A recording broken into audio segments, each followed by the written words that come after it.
Mr. President, Ukraine remains committed to the implementation of the agreements reached at the meeting of foreign ministers of Ukraine, the Russian Federation, the European Union, and the United States in Geneva on April 17.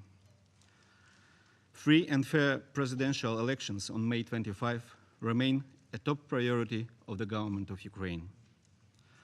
We reject all attempts of Russia to blame the government of Ukraine for allegedly failing to implement their agreements, and we state that despite numerous calls of the international community, the Russian Federation has taken no efforts to de-escalate the situation and implement the Geneva Agreement. Instead, Russia strongly supports illegal militant groups operating in the eastern region of Ukraine, endangering civilians, seizing hostages, and creating an atmosphere of terror and violence. Security, as well as protection of rights and fundamental freedoms of all people of Ukraine, remain a top priority for the government of Ukraine. Therefore, purpose of the counter-terrorist operation, the active phase of which has been renewed in Slavyansk, is to isolate illegal militants from civilian population of the city.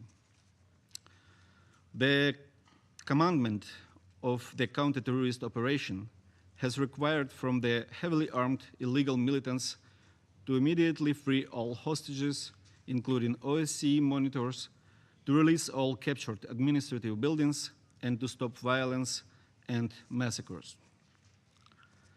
Ukrainian authorities are ready to amnesty all those members of militant groups who hadn't committed serious crimes.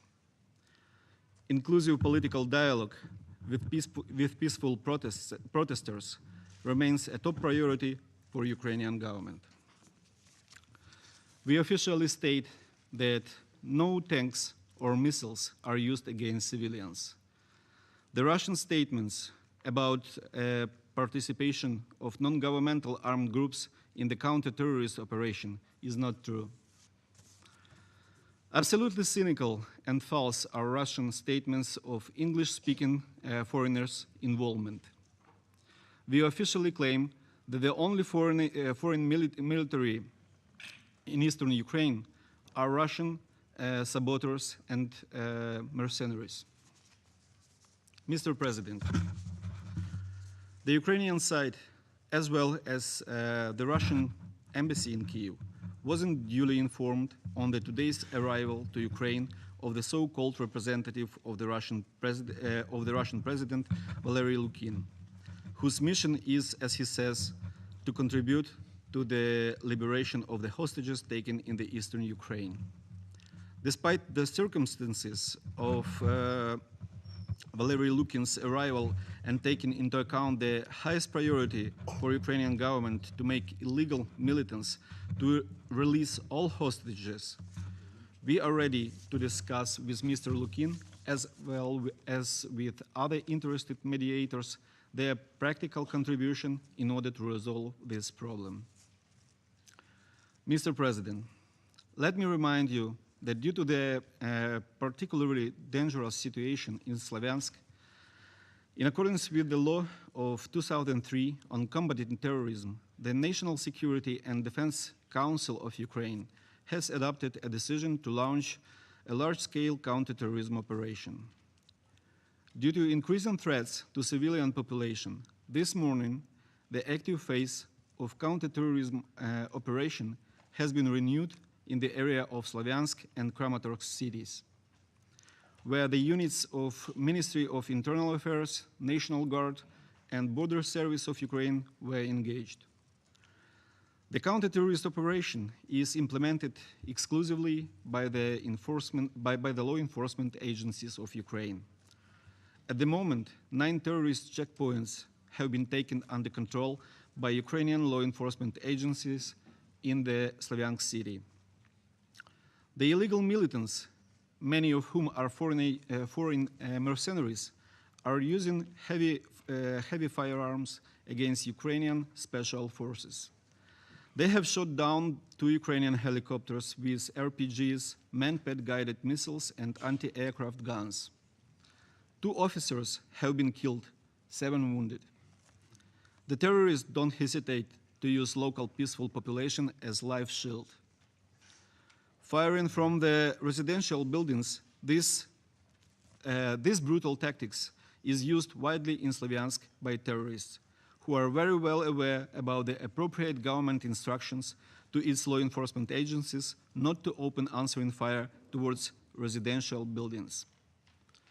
Also, I would like to mention that tonight there were attempts to break through the state border by groups of Russian armed saboteurs who were stopped by our guards. That is why, Mr. President, we call upon our Russian partners to immediately stop supporting all the illegal militants in the territory of Ukraine and other actions aimed at undermining sovereignty and territorial integrity of my country. Mr. President, in conclusion, I would like to quote today's statement of Mr. Alexander Turchynov, the acting president of Ukraine. Quote, "We demand that terrorist saboteurs and all those who raised arms in our country lay down their arms, surrender free hostages and administrative buildings. Those who lay down arms and are not involved in serious crimes will be subject to amnesty, but those perpetrators accused of murder and torture will be punished. We secure peace and stability, despite all efforts and attempts to organize provocations and unrest to destabilize the situation in other areas in the east and south of the country, particularly in Kharkiv and Odessa. I would also like to appeal to the leadership of the Russian Federation to stop hysteria about the events taking place in Ukraine, as well as to stop threats and intimidation. If you are concerned about the violations of the rights of citizens, then protect them in your own country, where the violation of human rights is systematic. We also call on Russia to stop provocations against our country and not to use terrorism, sabotage, and military threats as form of pressure on our country. Despite all the problems and opposition, we will ensure peace and stability in our country and stop the terrorist threat in the east of Ukraine." End of quote. I thank you, Mr. President, for your attention.